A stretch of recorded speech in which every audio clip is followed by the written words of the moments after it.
días otra vez a todos los que están acá y buenos días a los que nos acompañan ahí de forma virtual y remota.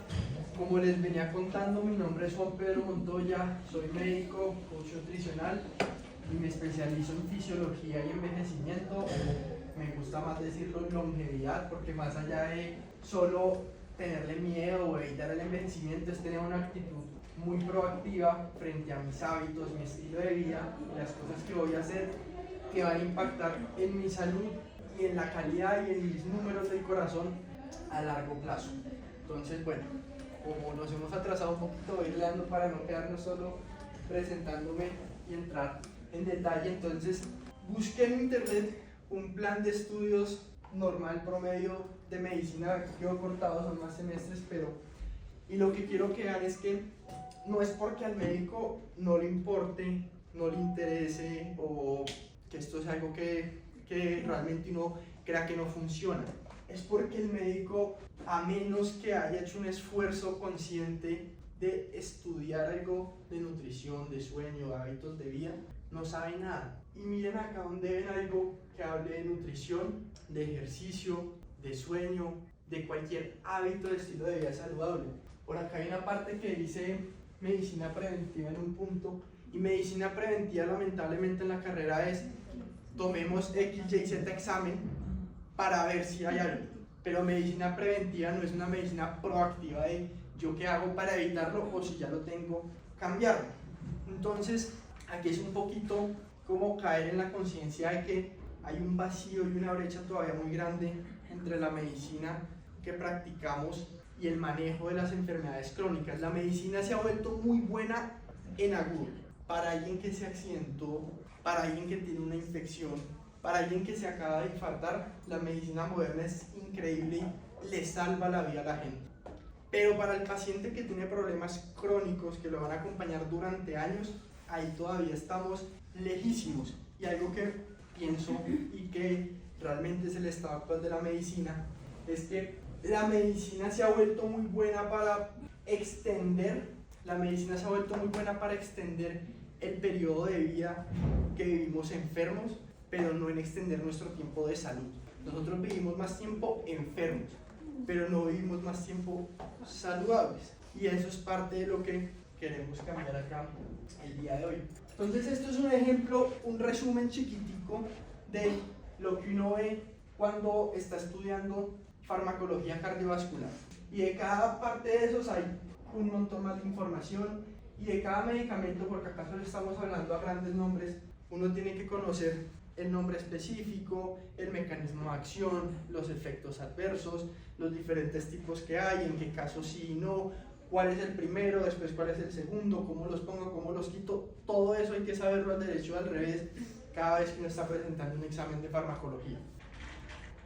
Esto es lo que nos explicaban sobre actividad física. Si se mencionaba algo, esto es lo que decían: 150 minutos a la semana de actividad física moderada. ¿Qué es eso? ¿Qué me dice eso? ¿Qué detalle me da eso a mí de qué tengo que hacer en el día a día? Imagínense que ustedes les detectan un cáncer y ustedes van al médico, y esto lo dice Peter Attia en su libro, y les dicen: oiga, si tiene un cáncer tenemos que hacer quimioterapia. ¿Cuál? Ah, no, quimioterapia. 150 minutos de actividad física a la semana. Entonces, y cuando uno revisa una guía de manejo y las guías con las que estudiábamos, siempre empiezan así. Primer paso, cambios en el estilo de vida. Listo, siguiente. Entonces, farmacología, y siempre se está pasando por alto. Entonces, por eso, la siguiente, es que muchas veces terminamos acá y en las respuestas que lo que tú misma dijiste, hay que dejar de comer tanto, toca que empiece a hacer ejercicio, el colesterol está alto y nos va a tocar empezar a tomar alguna atorvastatina o el nombre que sea el medicamento. Y la idea no es satanizar los medicamentos, porfa, si los necesitan igual hay que usarlos y complementarlos, pero a que no es la única forma, y ojalá uno pueda cambiar cosas en su estilo de vida para reducirlos, minimizarlos o evitarlos por completo. Entonces, el día de hoy, que vamos a hablar de los hábitos, de la alimentación y mis números del corazón, yo creo que es probable que la mayoría de personas que están acá y con el proceso que ya llevan, ya han escuchado hablar de los triglicéridos, la tensión arterial, el azúcar, el índice de masa corporal, y son números bien importantes que tenemos que manejar, y ahorita vamos a entrar un poquito en detalle en qué valores queremos tener allí. Pero mi propósito el día de hoy, respecto a lo que estábamos hablando, es enfocarnos un poquito más en qué hacer y buscar cerrar esa brecha entre sé que debo mejorar mis números del corazón, sé que tengo que hacer algo para que cambien, pero ¿qué puedo hacer? Porque ustedes directamente, por más que estén pensándolo con toda la intención, no pueden cambiar nada de esto. Esto cambia con base en lo que ustedes estén haciendo en su día a día, hoy, mañana, la semana entrante y el mes que viene. Y para que vean que no es solo teoría lo que les estoy hablando, este es el reporte de un monitoreo ambulatorio de la tensión arterial que me hicieron a mí en 2020. Ahí yo ya tenía mucha conciencia, ya comía muy bien y todavía no tenía un diagnóstico de hipertensión, pero siempre que me tomaban la tensión estaba alta y en el límite. Y me hacían estudios y chequeos y todo. Y a lo que voy es que de pronto a X edad alguien dice, la tensión, pero yo toda la vida he sido súper sano. Y es que todo lo que sucede en algún punto a los 30, a los 40, a los 50, empezó a los 20, empezó 10, 15, 20 años atrás y se ha ido acumulando. Y tal vez yo soy una persona que en 5 años hubiese estado con 2 o 3 medicamentos para la tensión arterial sin entender por qué, porque no tengo sobrepeso, porque yo no estaba haciendo nada mal según lo que venía viendo en mi carrera médica. Entonces es una invitación a que sí se pueden generar cambios cuando yo me enfoco en mis hábitos y en mi estilo de vida, y pues ahí está mi ejemplo personal de qué es lo que sucede. Entonces, con el permiso de Vero y de Kiki, yo quise enfocarme un poquito más en números, en los números que yo puedo trabajar en el día a día para que mejoren mis números del corazón. Entonces, no pensar tanto en el número en específico que está en el resultado del laboratorio, sino en estos números que yo sí puedo controlar, que sí puedo manejar, y en este caso me refiero al número de ingredientes que hay en los alimentos que estoy consumiendo. ¿Y por qué es importante esto? Si se llevan algo de hoy con respecto a la alimentación, lo que yo espero que se lleven es que aprendan a escoger comida más natural, mínimamente procesada, comida con un solo ingrediente. ¿Y qué quiere decir esto? Que la comida que yo escojo y lo que estoy poniendo en mi plato se parece o se asemeja mucho a la forma en que viene de la naturaleza. Si yo cojo una fruta de un árbol y la pico y me la como, yo claramente reconozco de dónde viene y se ve igual. Si yo me estoy comiendo un pescado, el pescado salió del agua y de pronto ya cambió el color, una cosa, pero sé de dónde viene. Lo mismo cuando me preparo un huevo. Pero ¿en qué se parece un paquete de Doritos a los ingredientes de los que está hecho? O un pedazo de pan a los ingredientes de los que está hecho, o un jugo de supermercado o un Tampico a lo que se supone de lo que está hecho, que ni siquiera están hechos de fruta por lo menos, pero no se parecen. Entonces, una forma muy sencilla que pues, todo el mundo la sabe, pero no la aplican es, si ustedes saben de dónde viene lo que está en su plato y reconocen que es una cosa que viene o de un animal o de la tierra, ya están haciendo uno de los pasos más importantes. ¿Y por qué me gusta mucho prestar atención a los ingredientes y a la calidad de ese alimento? Quisiera hacer un ejercicio, a ver si ayúdame por favor. Quiero que vean estas 2 tablas nutricionales de 2 alimentos. Ahí les resalté para que sea más fácil. Las calorías las pueden comparar, las proteínas. Tal vez el punto más diferente es que este tiene 11 gramos de carbohidrato y este casi 30, y este 14 de azúcar, este 6. Lo demás es muy similar, este tal vez tiene un poquito más de grasa. ¿Alguien quiere decir cuál cree que puede ser un mejor alimento? No importa, o sea, lo que se les ocurra con lo que ven ahí, no tienen que saber, de esto se trata. Soy de la izquierda. ¿Tú crees que el de la izquierda es que mejor o peor? Mejor. ¿Por qué? Porque yo leo al doctor Jaramillo y él dice, cuando usted lea la información nutricional y no pueda leer bien una palabra, ese alimento no se lo coma. Y allá dice grasa, yo no sé qué. Bueno, pero... Válido. La tabla se supone que tiene la misma información, o sea, estamos tratando de decir.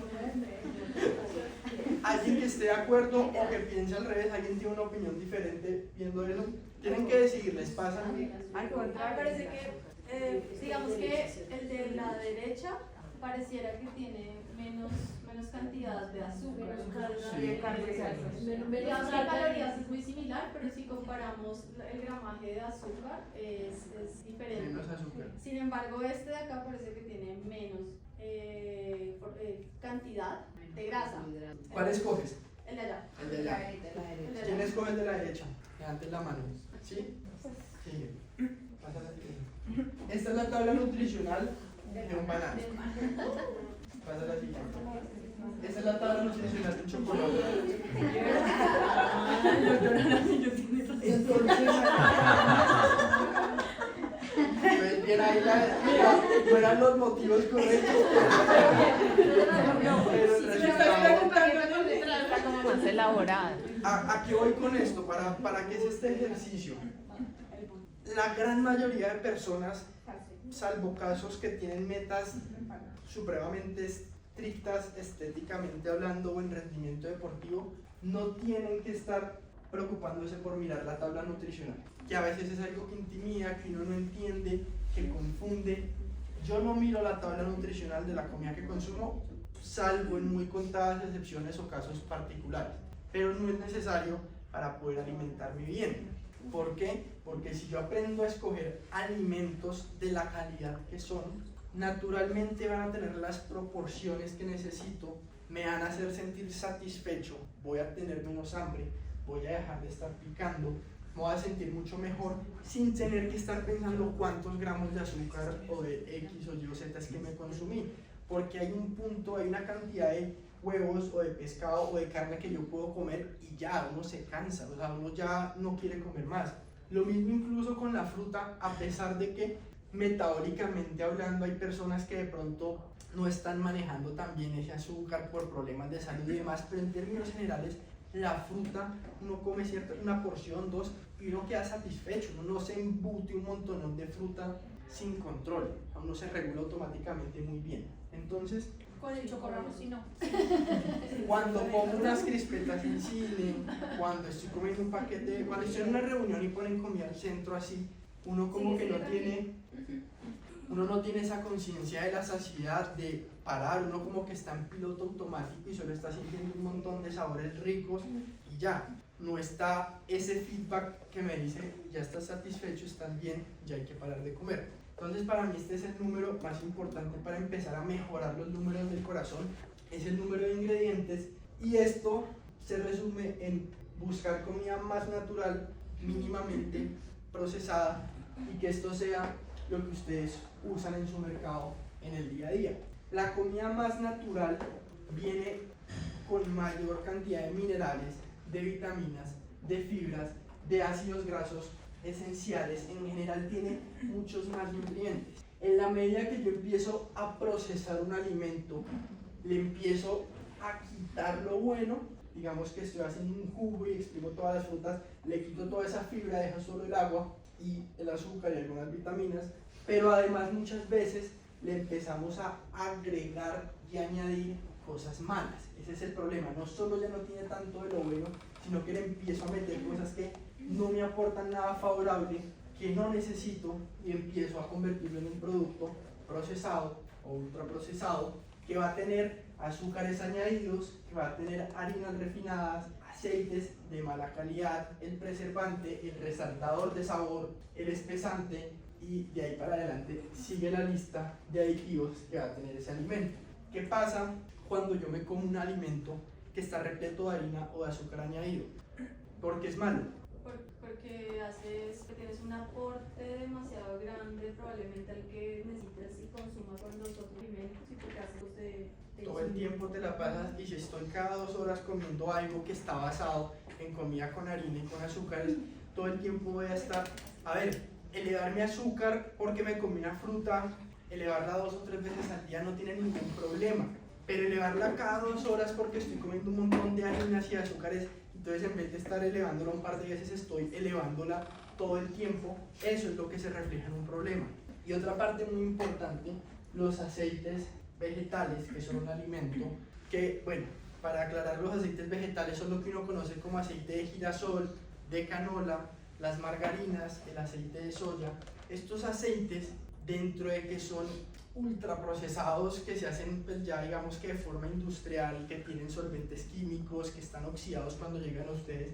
A grandes rasgos quiero que sepan que están cargados de omega 6 y si ustedes han escuchado mucho de la salud, el omega 3 por sus propiedades antiinflamatorias, el omega 6 es la parte inflamatoria de esos aceites que en la comida natural viene en una justa medida, pequeña dosis, pero hoy en día la principal fuente de esos aceites de mala calidad son todos estos productos que tenemos acá con los aceites vegetales de semilla.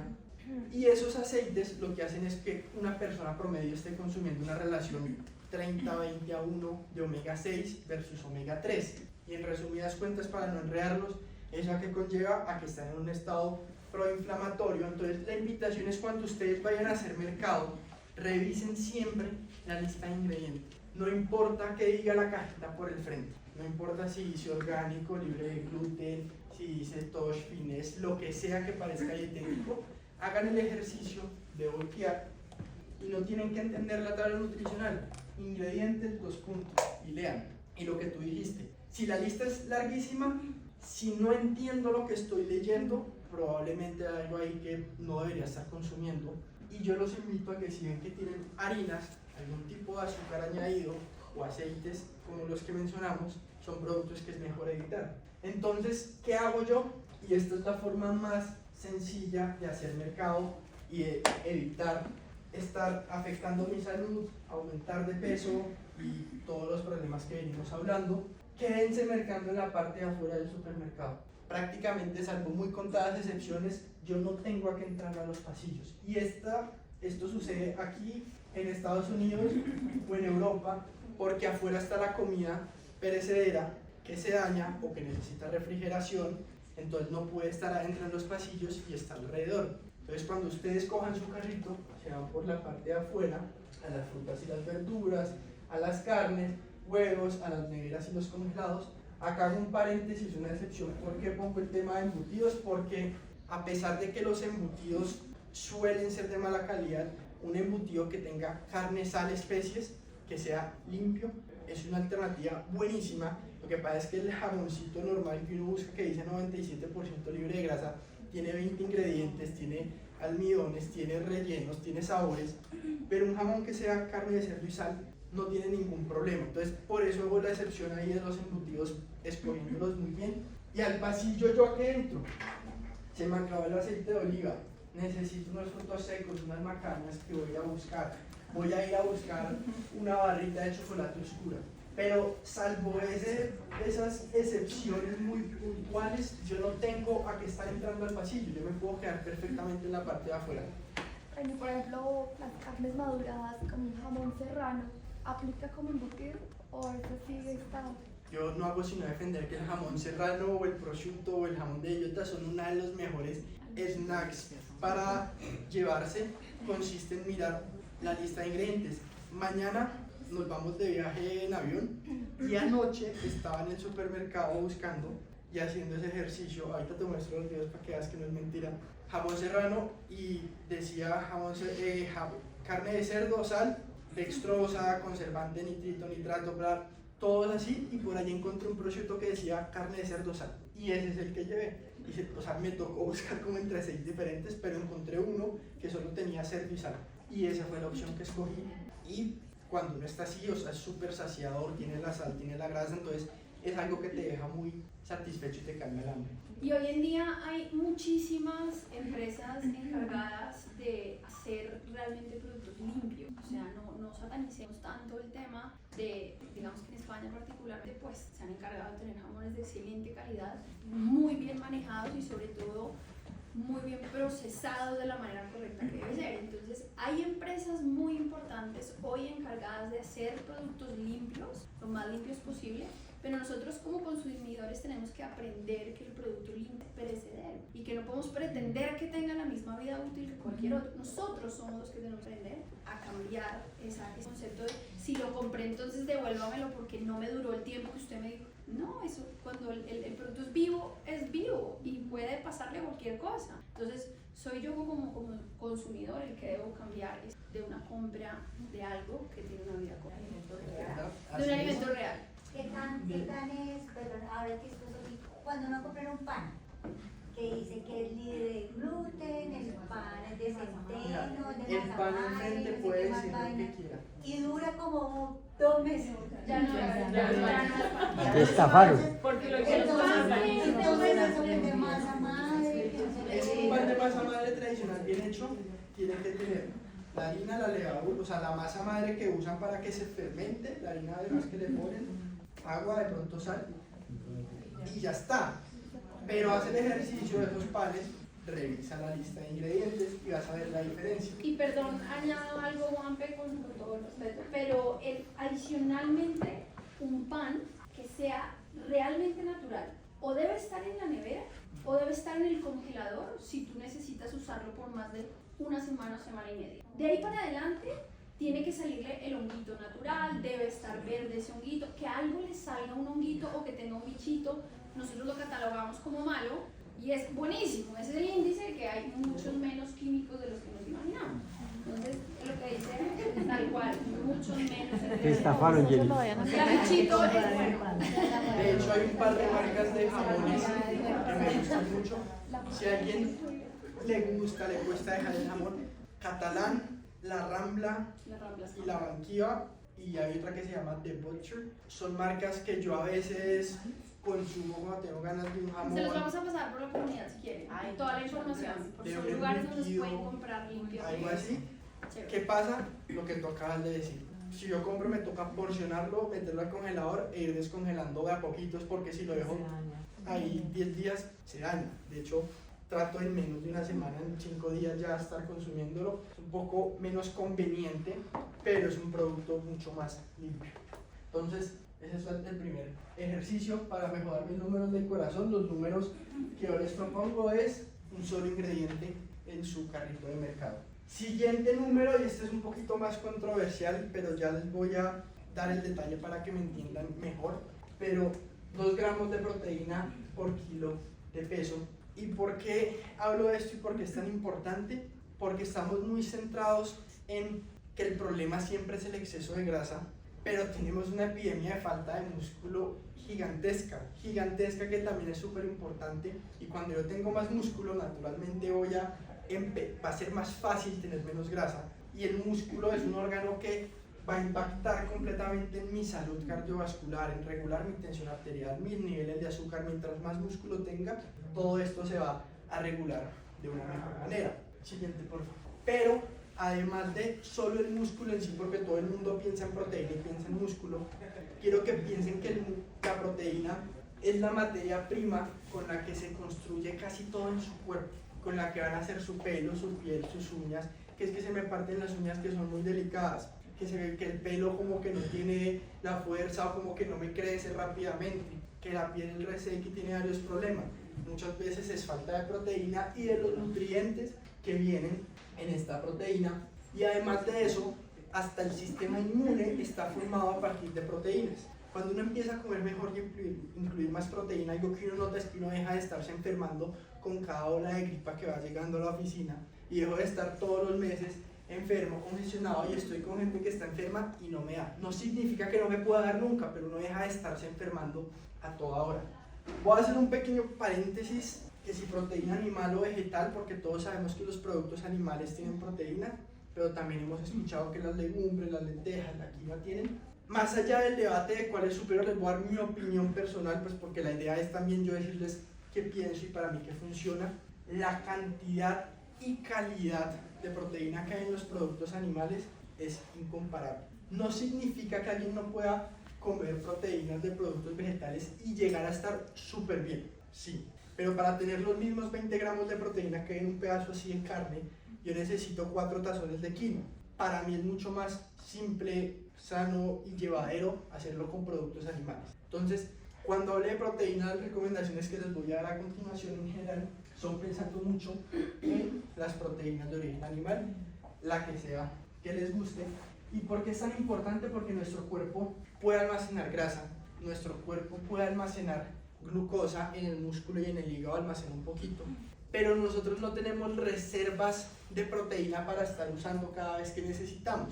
Entonces, es tal vez el macronutriente más importante de todos los días estar comiendo. Y cuando uno empieza a pensar mucho en cuál va a ser mi fuente de proteína en este plato que me voy a comer, en términos generales, siento más saciedad, dejo de tener hambre a toda hora porque le estoy dando a mi cuerpo lo que necesita. Y mi experiencia personal es que todo es más fácil y todo es mejor cuando uno empieza su plato de comida pensando en cuál es esa fuente de proteína que voy a incluir. Ahora, decir 2 gramos es una afirmación genérica, 2 gramos por kilo de peso, que creo que le sirve mucho a todo el mundo. Si son personas muy sedentarias que no están haciendo absolutamente nada de actividad física, primero empiecen a hacer actividad física, pero si todavía no la están haciendo, pues por lo menos 1.5 gramos de proteína por kilo de peso es lo que yo quisiera apuntar. Y ya les voy a decir más fácilmente cómo calcular esto.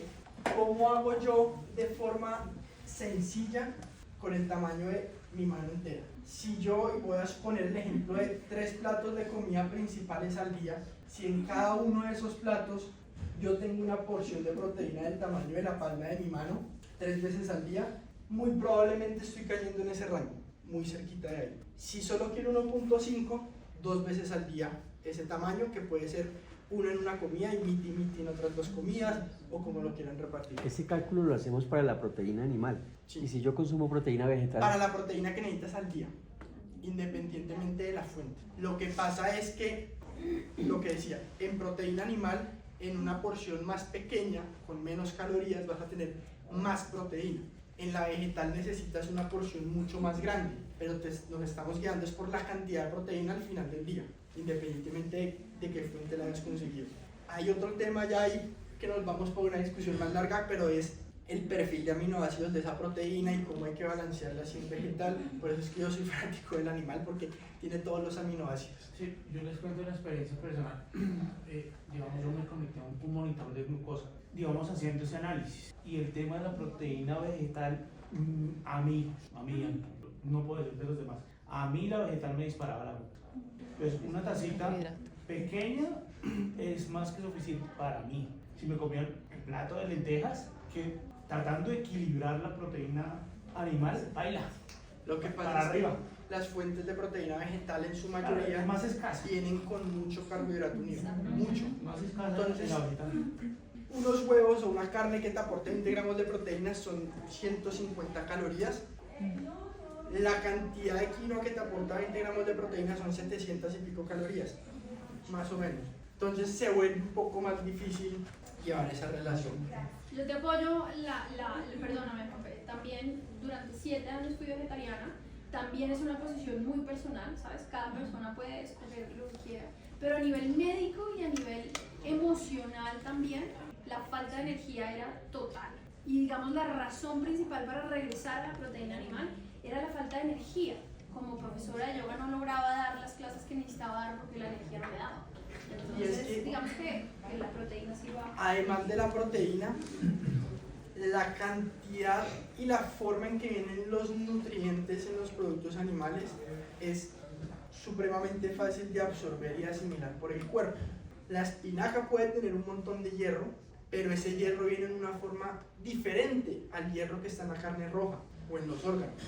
Entonces puede que tenga en el papel X cantidad de gramos de hierro, pero a la hora de la verdad voy a absorber un porcentaje mínimo frente a un porcentaje mucho mayor en el producto animal.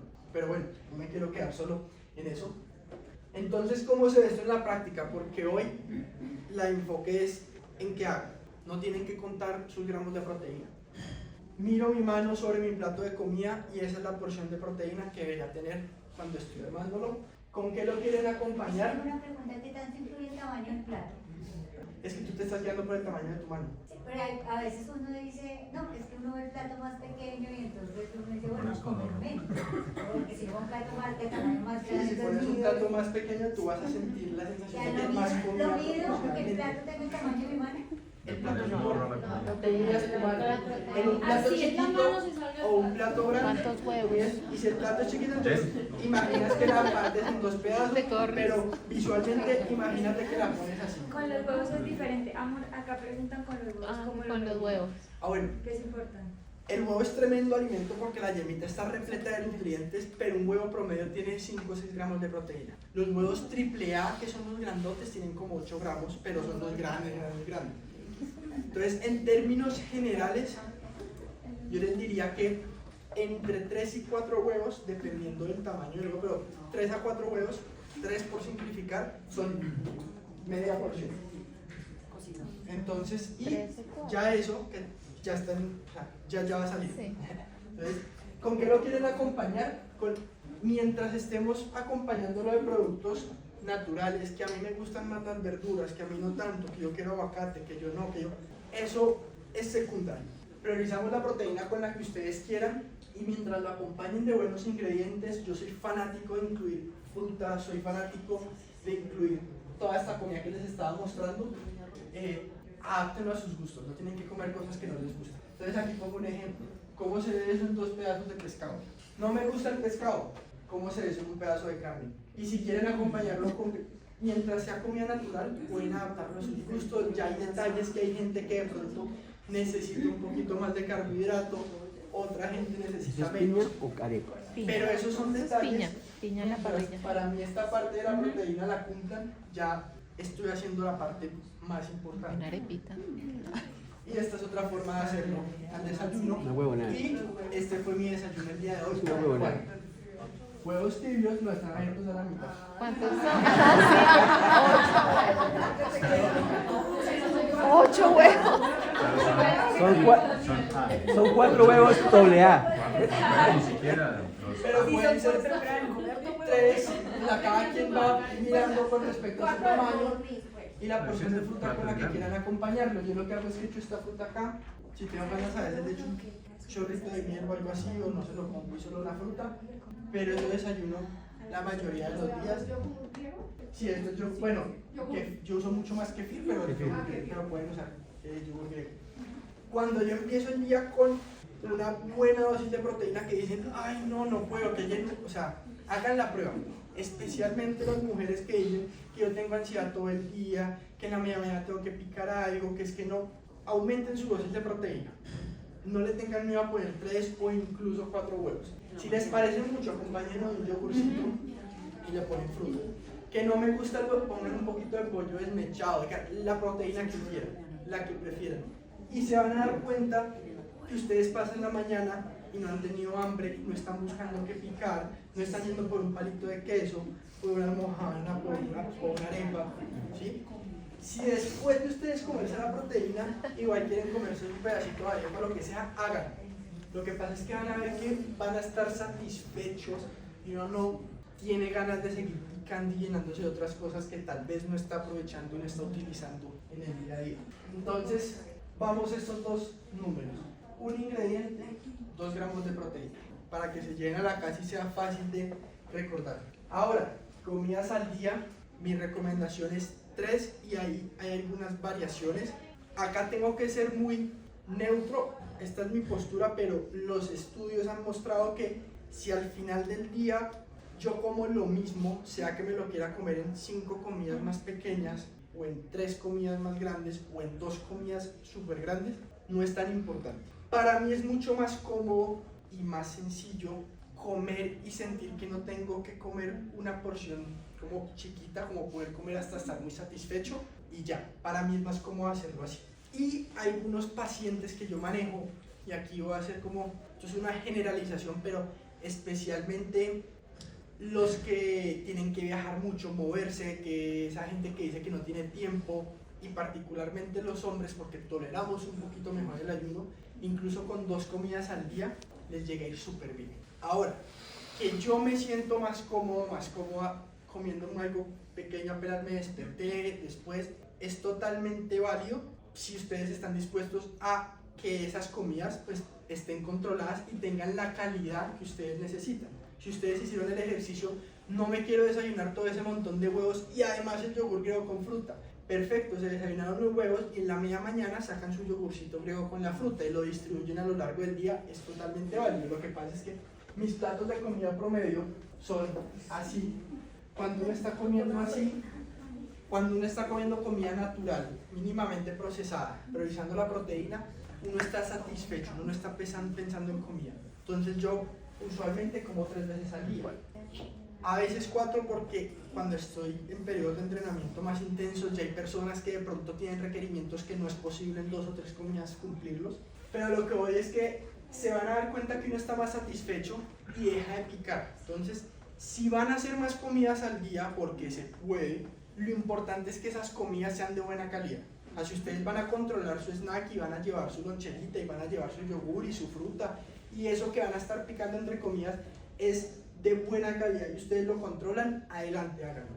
Pero si no, ustedes tienen que salir a la calle y no tienen que, y les toca buscar lo que hay por ahí, yo prefiero y mi recomendación es asegúrense una buena comida y dejen de estar todo el día buscando qué comer y qué picar y sus comidas principales háganla de la mejor calidad y que queden satisfechos. Te hago una pregunta, ¿qué haces con un paciente con obesidad mórbida? ¿Cómo lo llevas en el camino para que él de alguna manera se ajuste? Porque digamos que tu cuerpo ya está adaptado ahí súper. Cuando hay una obesidad hay un alto digamos, demanda laboral y adicionalmente no tiene tiempo. ¿Cómo lo Particularmente la gente que mejor le va cuando hago esto son hombres con sobrepeso o obesidad.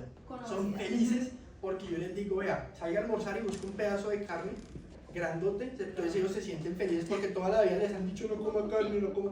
Entonces están felices y quedan satisfechos el resto del tiempo. Entonces depende, si tú me pones una mujer con problemas hormonales en este momento, que está estresada o que está tratando de levantarse y entrenar apenas se levanta, con diferentes condiciones, ok, tal vez esa carga de estrés extra del ayuno en este momento no es lo mejor, y eso que digo ayuno entre comillas porque no es que sea un ayuno, naturalmente no cae en una pequeña ventana de ayuno, pero tal vez no es mi primera idea.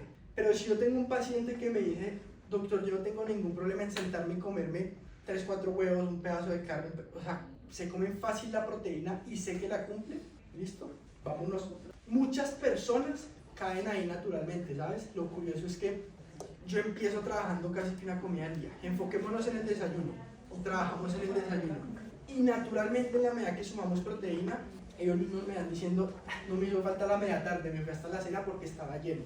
Entonces suele pasar muy naturalmente, como que automáticamente yo no se los impongo como una condición, sino que cuando empiezan a tener ese plato más completo, naturalmente van cayendo en menos comidas al día. Entonces, regla general, a menos que tengan demandas altísimas, a menos diferentes excepciones, 2 a 3 comidas al día está perfecto si se está cumpliendo las primeras 2 reglas de un ingrediente y 2 gramos de proteína por kilo de peso. Entonces, 1, 2, 3, más fácil ahorita de irse con eso en la cabeza, imposible. Sí, gracias. Entonces, el foco de hoy es la alimentación. ¿Cómo estamos de tiempo? Dale tú tranquilo, ya igual que estamos a terminar. El foco es la alimentación, pero hay otros números del corazón o números para mejorar mis números del corazón supremamente importantes que siento que valía la pena incluir acá porque son fáciles de recordar, fáciles de aplicar en teoría o sencillos, no fáciles pero sencillos de aplicar y que pueden tener muchísimo impacto en mis números del corazón. Entonces, 8 horas del sueño es una generalidad. Hay gente que incluso va a necesitar más. Yo duermo entre 9 y 10 horas, necesito. Y uno de los motivos por los que... Es un bebé. Un bebé. ¿Pero por qué? Porque en este momento de mi vida estoy entrenando a una intensidad bastante alta. Y cuando empiezo a meterle más entrenamiento me doy cuenta que si me despierto con menos horas, mi cuerpo me está pidiendo que necesito dormir más. Dependiendo de la circunstancia en que esté cada quien, puede necesitar un poco más o un poco menos, pero esto es por la facilidad. El número 8 horas en general es lo que la mayoría de personas va a requerir. Y para no extendernos mucho, voy a tratar de pasar esto un poquito más rápido.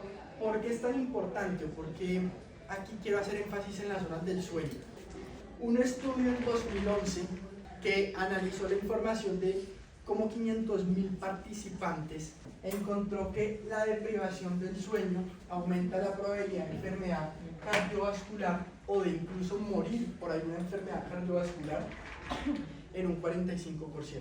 El impacto que esto tiene en mi salud cardiovascular es difícil que yo lo pueda comparar con algo más, incluso con detalles de la comida ni siquiera puedo tener tanto impacto como puede llegar a tener el sueño. Y esto es algo importantísimo de lo que tenemos capacidad de mejorar. Hoy en día todos sabemos que tenemos que entrenar, así no estén entrenando, tenemos que comer mejor, pero todavía ignoramos mucho la parte del sueño. Y en Japón siguieron a varios trabajadores de una empresa por 14 años y se dieron cuenta que los que dormían en promedio menos de 6 horas por noche tenían, vean, este número no es que me equivoqué, o sea, la verdad es 500% mayor probabilidad de sufrir un infarto. Ahí están las referencias de los dos estudios por si alguien quiere indagarlo o confirmarlo. Entonces, esto de verdad importa. Yo puedo hacer lo que sea y trabajar por tener un plato de comida perfecto, pero mi metabolismo y mis hormonas no van a funcionar igual si yo no estoy durmiendo bien.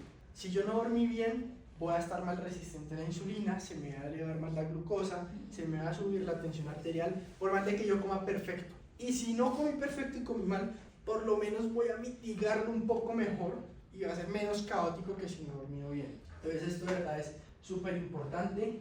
De este tema la verdad me encanta y me puedo ir 2 charlas enteras hablando de solo de sueño, pero reduzcan las luces cuando se vayan a acostar al final del día, traten de ir disminuyendo la cantidad de luz a la que se exponen. Que en su casa no estén las luces cuando ya anochece, pongan la lamparita de noche, apaguen la luz, reduzcan la cantidad de pantallas a las que están expuestos. Traten de que su ambiente esté lo más oscuro posible, bajen el blackout. Si en su cuarto, como en el mío sucede, entra un montón de luz porque en la noche prenden afuera un montón de reflectores, yo puedo ver común y corriente con todas las luces apagadas en el cuarto, pues un antifaz para dormir, porque no van a tener esa luz estimulando su cerebro, porque ¿cómo sabe nuestro cerebro que es de día o que es de noche? No, tiene un reloj ahí en cada cerebro, es a partir de la luz, entonces esa luz está estimulándome para seguir despierto. Reduzcan el ruido. Si viven con otra gente que se acuesta más tarde o se levanta más temprano o que están haciendo bulla, pónganse un par de tapones pónganse un par de taponcitos de oído y así imagínate que antes de ayer Una pregunta, cuando uno a veces coloca esos sonidos como para quedarte dormido, ruido blanco. ¿eso sirve? No, una música Sí. o algo de meditación, ¿eso sirve o es necesario que no haya ningún tipo de No, también es súper válido porque esos ruidos, por un lado, si es una meditación, te ayuda a relajar y como a desconectarte. Todos los que hemos puesto una meditación se dan cuenta que uno en la mitad queda bloqueado y no se dio cuenta de en qué momento terminó eso. El ruido también blanco relajante ayuda a camuflar mucho los ruidos externos, entonces como que me bloquea que afuera pasó un carro, una moto, entonces tampoco estoy sintiendo lo otro. Entonces sí sirve. Procuren comer 2 o 3 horas antes de ir a comer, a dormir. Y también aplica para las bebidas, para que no se estén parando toda la noche a orinar. Reduzcan muchísimo, salvo que necesiten una pastilla, un suplemento, un medicamento. Traten de después de las 5 o 6 de la tarde bajarle al consumo de líquido. La cafeína es otro factor súper importante. Como les digo, me puedo meter solo en ese tema una charla completa, pero traten después de la 1 o 2 de la tarde no consumir más cafeína en general y van a ver la diferencia en su sueño. Dejan de despertarse cansados y tomar más café a lo largo del día para compensar, entonces duermen peor y están en ese ciclo vicioso. No es que el café esté mal, pero traten de acumularlo en la primera mitad del día, máximo hasta la 1 o 2 de la tarde. El alcohol también afecta muchísimo el sueño y traten de ser lo más regulares que puedan con ese horario. Consejo para que se lleven: alarma de cierre de día. Igual que tienen una alarma para despertarse en la mañana, pongan una alarma para irse a dormir. Porque lo primero que uno sacrifica cuando tiene mucho trabajo es la dormida. Entonces, si ustedes ponen una alarma, si quieren dormir a las 9, ponen una alarma a las 8 que les recuerde: listo, ya me desconecté, hasta acá llegó el trabajo, ya bajo luces, apago pantallas, me voy a lavar los dientes, me voy a hacer una aroma, bueno, voy a ponerme la pijama, voy a leer, lo que sea, pero pongan una alarma de cierre del día. Les va a ayudar mucho a respetar esas horas de sueño. Y aquí vamos a acelerar un poquito, ¿sí? Para que no nos quede faltando. Pasos al día, 8.000. Este número iba a poner 10.000, pero era más fácil 8 y otro 8 que me falta para recordar. Pero ¿por qué es tan importante? Porque hoy en día las conductas sedentarias que estamos teniendo son comparables con el impacto del tabaquismo. Ya sabemos que no tenemos que fumar, pero ¿cuántos pasamos todo el día sentados en tu computador? Incluso si ustedes van al gimnasio 5 días a la semana, 1 hora, las otras horas del día uno está totalmente quieto frente a una pantalla, y el sedentarismo está totalmente asociado con, acá están comparando los que tienen más de 23 horas a la semana de comportamiento sedentario, 82% y 64% más riesgo de morir que los que tienen menos horas de sedentarismo. Es supremamente importante. ¿Y cuál es la forma más fácil de evitar esto, contrarrestarlo? Y no estoy hablándoles de ejercicio, de pesas, de entrenamiento súper difícil.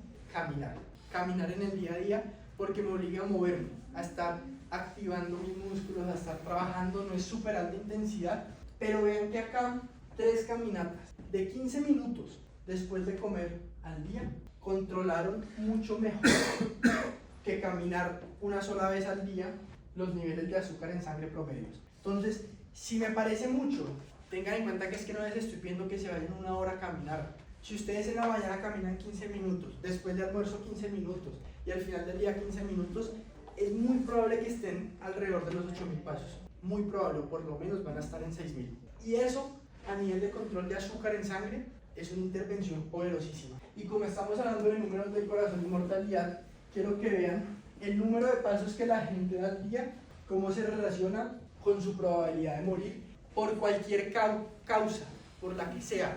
Una persona totalmente sedentaria tiene el doble de probabilidad de morir de cualquier causa con respecto a una persona que no es sedentaria. Entonces, ¿por qué 8.000? Porque una vez llegamos acá, vean cómo se estabiliza. Entonces, el solo hecho de hacer entre 6.000 y 10.000 pasos, digamos que 8.000 es como el punto neutro, entonces también me ayuda ahí que encajaba mejor. El solo hecho de llegar a 8.000 pasos al día ya me pone en la mitad de probabilidad de muerte por cualquier causa frente a otra gente, independientemente de la edad, porque pues el impacto es en menores y en mayores de 60 años, casi por igual. Y rápido, para terminar, último mensaje para que se lleven: esto no es un tema de todo o nada, no tengo que hacerlo perfecto de un día para otro. Cuando uno quiere hacer todo de un día para otro, a las 2 semanas se quema y deja todo a un lado. Entonces, cuando yo pretendo que se vea así mi proceso, ¿sigue? Termino en esto. Entonces la invitación es, ¿sigue? Pensemos así: acá no fue perfecto, pero vuelvo, acá no fue perfecto, pero vuelvo. De pronto yo no completé mis 8.000 pasos, pero hice lo que pude en la comida, estoy mejorando mi sueño.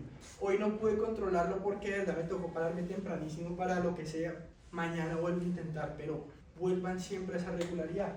80% de consistencia es el último número. Entonces, 1, 2, 3, 8, 8, 8, 8 horas, 8.000, 80% de consistencia. Igual que si ustedes comen mal todo el tiempo y un día se comen un salmón con eso no va a compensar lo que están haciendo mal. Lo mismo pasa en el otro sentido. Si ustedes están haciendo las cosas bien y en algún momento no lo hacen perfecto, eso no va a dañar las otras cosas buenas que están haciendo. Acá la idea, bueno, era hablar un poquito de estos números y cómo se relacionaban, pero creo que ya se nos acabó el tiempo. Entonces, les quiero dejar con esta frase, porque hablamos mucho de los hábitos. La gente no decide su futuro, ustedes no controlan sus números del corazón, la gente decide sus hábitos, y sus hábitos son los que deciden su futuro, sus hábitos son los que van a regular sus números del corazón. Gracias.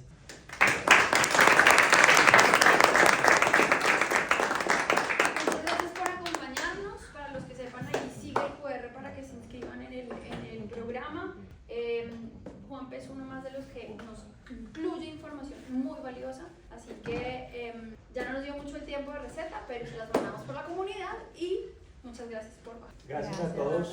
Quiero invitarlos a que se vinculen al ciclo 2 de nuestro programa Salud por Kilos.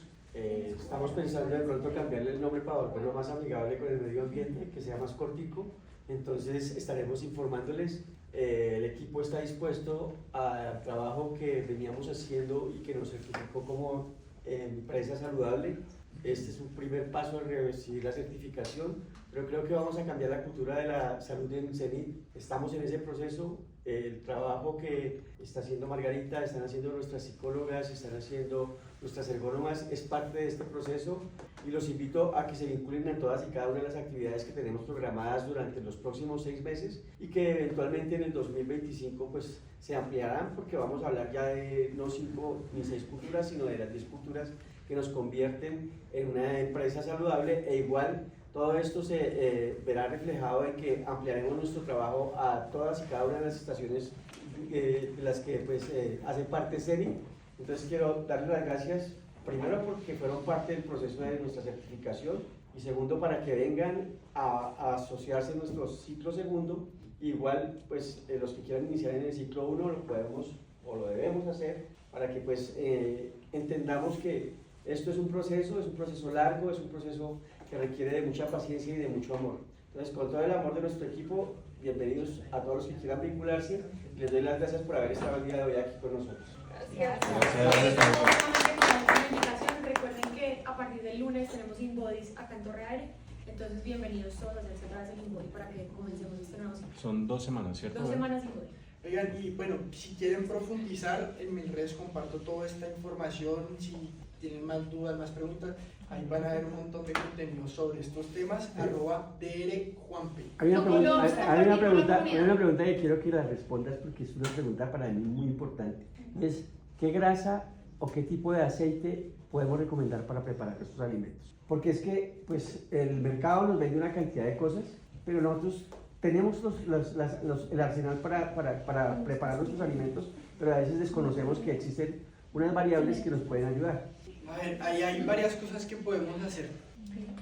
Voy a nombrarlos y ya ve las especificaciones. Aceite de oliva extra virgen, aceite de aguacate, aceite de coco y mantequilla normal o mantequilla ghee o la misma grasa animal.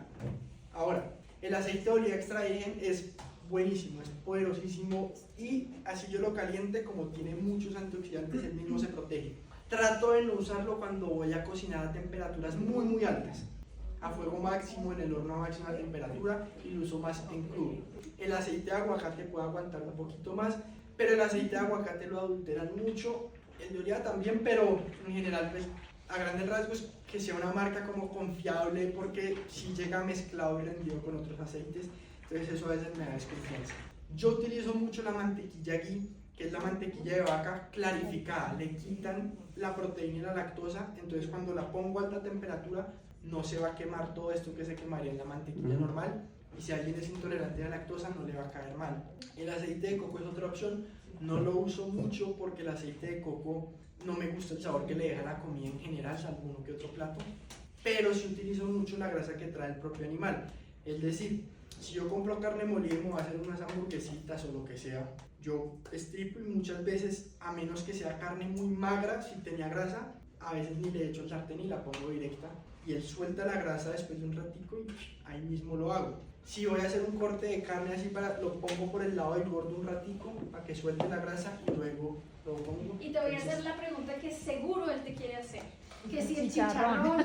es o no saludable, porque eres el doctor chicharrón. Entonces ahí te lo voy a dejar para que una vez más alguien le explique. ¿Quieres saber? ¿Qué pasa? Yo como chicharrón, pero hago chicharrón en la casa, horneado o en el air fryer, porque el chicharrón tiene su proteína, su grasa, su colágeno, es una buena opción. De pronto, si yo estuve en un proceso donde mi prioridad es, tengo que bajar de peso, tengo ciertas condiciones, tal vez esa grasa va a ser más de la que necesito, puede ser, pero en este tema es muy difícil hablar de absolutos y es solo una respuesta que aplique en diferentes contextos. Yo, en varios contextos, una persona que no está buscando bajar de peso, una persona que lo disfrute, que lo pueda hacer en casa bien hecho, que no venga frito en esos aceites, porque fuera que es bien grasoso lo fritan en eso. Un chicharrón en el air fryer o en el horno, lo más rico que hay, tiene buen colágeno, tiene buena proteína, a mí me parece una buena opción, pero cuando me lo como, usualmente me lo como solo, no me lo como con frijoles, chorizo, morcilla. ¿Solo chicharrón? Entonces como que, ver, si yo me como el chicharrón y los frijoles y el plátano maduro y aparte me como la arepa y aparte me como, ya estoy teniendo más de lo que necesito, pero si me estoy comiendo el chicharrón ahí solito, pues varía. Entonces todo eso hay que ajustarlo en contexto.